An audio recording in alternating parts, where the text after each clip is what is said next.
네, 오늘은 신명기 12장 1절에서 7절 본문으로 아침 메시지 나눕니다. 하나님께서는 모세를 통해서 이제 가나안에 진격하는 하나님의 백성들에게 이제 가나안에 들어가게 되면 그곳에 우상들이 서 있을 텐데 그 우상들을 찍어내고 깨뜨리고 그리고 불사르고 그리고 그곳에서 우상들의 이름을 멸하라 라고 그렇게 명령하십니다. 어제가 석가탄신일이었죠. 저 개인적으로는 좀 몸이 좋지를 않았습니다. 그래서 그동안 쭉 목요일마다 전도를 해왔는데 몸도 힘들고 하루 쉴까 그런 이제 유혹을 받았는데 몸이 안 좋아서 다른 날 쉬면 쉬었지 하필이면 그 우상을 기념하는 상징적인 날에 전도를 쉬는 건 안 된다라는 판단이 들어가지고 이제 거리로 나가서 여전히 복음을 증거했습니다. 근데 어제는 특별히 그런 제 마음 속에서 그런 우상을 그런 깨뜨린다는 그런 마음을 가지고 사람들에게 그 어느 때보다도 우상을 버리고 살아계신 하나님께로 돌아오라고 그렇게 전했던 하루였습니다. 이제 가나안에 들어가게 되면 대표적인 우상이 바로 바알과 아세라라는 우상을 마주하게 되었습니다. 이 두 우상의 그 의미는 공통됩니다. 거기에는 풍요의 그런 의미를 담고 있는 것입니다. 부요의 의미, 이것들이 이제 제사를 지내면 풍요를 가져다 준다. 근데 제사하는 방법도 아주 음란하고 그리고 이 바알과 아세라 사이의 그런 영적인 의미도 굉장히 음란하고 더러운 것들로 그렇게 형성이 되어 있었습니다.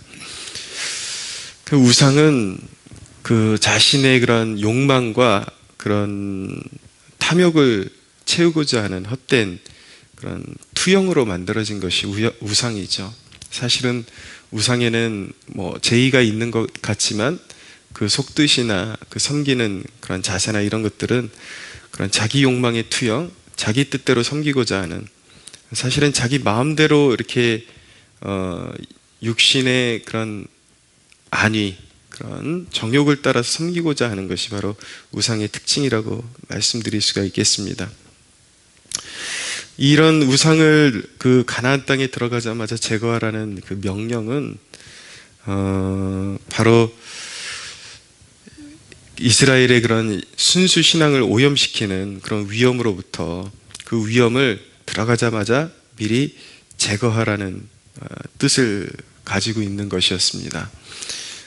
이방신을 섬기는 그러한 문화를 그대로 잔재를 남겨두면 항상 그 이스라엘 백성들의 순수한 신앙에 이방 제2의 그런 어떤 습관들, 이런 것들이 같이 젖어들면서 오염시킬 수 있는, 그리고 그런 문화가 그대로 남아있으면 이스라엘 백성들이 또 그 사람 그 본연 중심에 있는 그 탐욕을 따라서 그 이방신을 따라서 영적으로 부패할 수 있는 그런 가능성이 있었기 때문에 애초에 들어가자마자 그런 가능성들을 모두 제거하라는 뜻인 것이죠. 자, 우리 이 대목에서 우리도 우리 신앙에 현실적으로 우리가 적용해야 될 대목이 있습니다. 바로 우리의 신앙생활에 있어서도 유혹이 될 만한 그런 환경들, 요소들, 그런 것들이 있다면 미리미리 정리하는 것이 지혜다라는 것을 알아야 합니다. 한 가지 곁들여서 말씀드리면, 예수님을 처음 이제 영접하고 신앙생활을 시작한 사람들은 차일피일 미루지 말고 집안의 제사제도 같은 것부터 이제 정리를 해야 됩니다. 최근에 어떤 그런 모 가수의 이야기를 들어보니까 아내의 그런 권유로 교회를 나가기 시작하면서 이제 그 CCM까지도 이렇게 부르고 그런 활동을 하면서도 집안 제사를 내려놓지 못하고 오히려 그것을 정당화시키고 그것은 부모를 공경하는 하나의 문화라고 생각한다, 당연한 것이라고 생각한다 그러면서 그런 제사를 버리지 않고 그대로 유지하고 있는 어떤 가수에 관한 기사를 읽게 되었는데, 그것은 참된 신앙이라고 말씀드릴 수가 없습니다. 죽은 자에 관한 그런 어떤 예우 이런 것들은 우리가 천국을 믿는 사람으로서 이제 온전히 하나님께 맡겨드리는 것이지, 죽은 자가 구천을 떠돌다가 와서 제사 음식을 먹을 수 있다라는 그런 사상을 담고 있는 제사제도를 하나님을 섬기면서 동시에 섬길 수 있다라는 건 말도 안 되고, 결국 자기 자녀들에게 그런 우상숭배의 근원을 물려주는 꼴밖에는 되지 않는 것입니다. 그래서 항상 예수님을 영접하고 나면 자신에게 그런 권한이 있다면 집안의 제사제도부터 정리하고, 부모를 공경하고 싶다면 이렇게 가족끼리 이렇게 예배를 통해서 오히려 이제 죽은 자의 그런 이제 그 모든 길은 이미 하나님이 정하셨기 때문에 거기에 맡겨야 되는 것이고, 오히려 그 가정이 이제 산 사람들 위주로, 가정이 하나님 안에서 복되고 아름다운 가정이 되기를 소망하는 마음으로 함께 그 가정을 위해서, 자녀들의 믿음을 위해서 함께 기도하고, 또 그냥 부모에 대한 고마운 마음을 마음에 간직하는 것, 그 정도로 하는 것이 가장 적당하다라고 말씀드릴 수가 있겠습니다. 그리고 나서 두 번째로 이제 모세는 예배에 대한 지침을 줍니다. 이제 가나안 땅에 들어가면 이제 예배를 이렇게 드려라라는 그런 지침을 주는데, 물론 하나님으로부터 받아서 이런 지침을 주는 것이죠. 하나님은 우상과 다르게 자신을 어떻게 섬겨야 할지 다 하나하나 계시를 하십니다.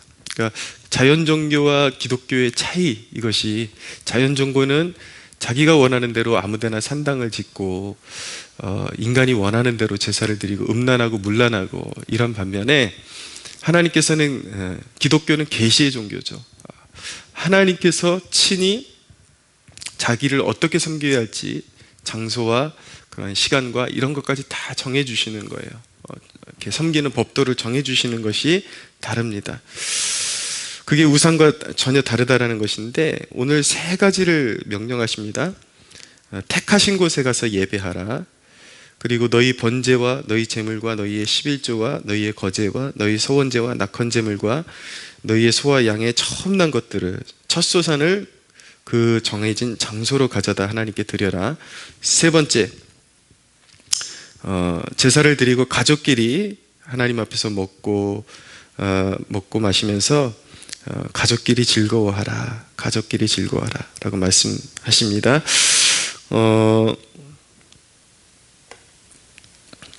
이 택하신 곳에서 예배드리라는 요 사상이 이 구약에 나타나는 사상인데, 바로 중앙성소 사상이라는 것입니다.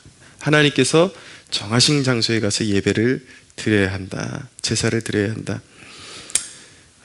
이 중앙성소 사상이, 하나님께서 이것을 허락하신 이유는 이스라엘의 그런 분열과 그런 종교적 오염을 막기 위해서, 서로 딴 데다가 이렇게 제사하는 성소를 세우고 이러면 제사하는 방식도 변하게 되고 스타일이 계속 변하게 되면서 이제 영적인 오염이 틈타게 되겠죠. 그러니까 그런 것을 영적인 순수성을 이어가시기 위해서 이렇게 명령을 내리시는 것입니다. 예배를 이해함에 있어서 우리가 복음이 성취된 관점에서 우리가 진정한 예배를 바라볼 수가 있어야 되는데, 진정한 예배가 일어나는 첫 장소, 본질적인 장소는 바로 우리 심령이라는 것을 이해해야 합니다.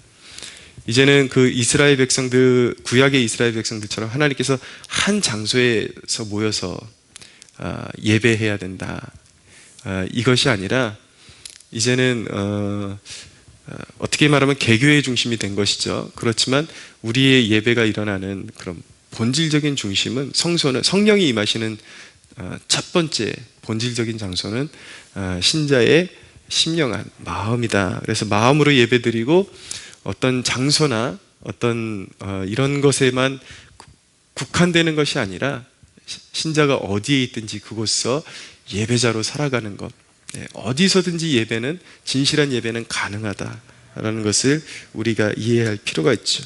그래서 마음에서 우러나오는 예배가 중요하다는 것을 우리가 각인해야 합니다. 그럼에도 불구하고 이 중앙성소 사상이 오늘날 살아가는 우리에게 의미를 부여하는 것은 무엇인가? 두어 가지로 말씀드리면, 첫째로 하나님은 자의로 편한 대로 섬기려고 해서는 안 된다라는 것입니다. 분명한 것은 영적인 자유 안에서도 분명히 그분을 섬기는 법도가 있고 태도가 있다라는 것을 우리가 기억해야 되는 것이죠. 두 번째는 구별된 예배의 장소와 시간도 중요하다라는 것입니다. 약간 개념적으로는 다르겠지만 완전히 모든 백성이 한 장소에 모여서 예배하는 그런 것은 아니지만, 분명한 것은 하나님께서 어떤 지역교회를 분명히 우리에게 주셨고 내가 속한 교회를 우리에게 주셨다라는 것이죠. 그런 예배의 장소와 시간도 중요하다라는 것을, 정해진 시간에 드리는 것도 중요하다라는 것을 우리가 꼭 잊지 말아야 합니다. 흔들리지 않는 기준을 갖는 것, 우리 신앙에 있어서 어떤 의무감을 갖는 것, 그리고 어떤 책무를 가지고 섬기는 것, 그것이 중요한 이유는 무엇이냐면, 우리가 영적 자유를 가지고 신앙생활을 지켜나갈 때에 올 수 있는 부작용을 방지해 주는 것입니다. 어떤 제도가 없고 어떤 의무가 없이 주어진 의무를 무시하고서는 자유 안에서는 그 자유라는 것은 정해진 것이 없기 때문에 언제든지 인간은 나태해질 수 있고 영적으로 쇠퇴할 수 있다는 것을 알아야 됩니다. 근데 그 영적인 자유를 다시 붙잡게 해주는 그것이 무엇인가? 바로 의무이고 바로 책임이다. 그리고 어떤 흔들리지 않는 기준이 있어야 그것을 회복시켜 줄 수 있는 것입니다. 저는 오늘 이 대목을 나누면서 여러분들에게 권면드리고 싶은 것은 무엇이냐면,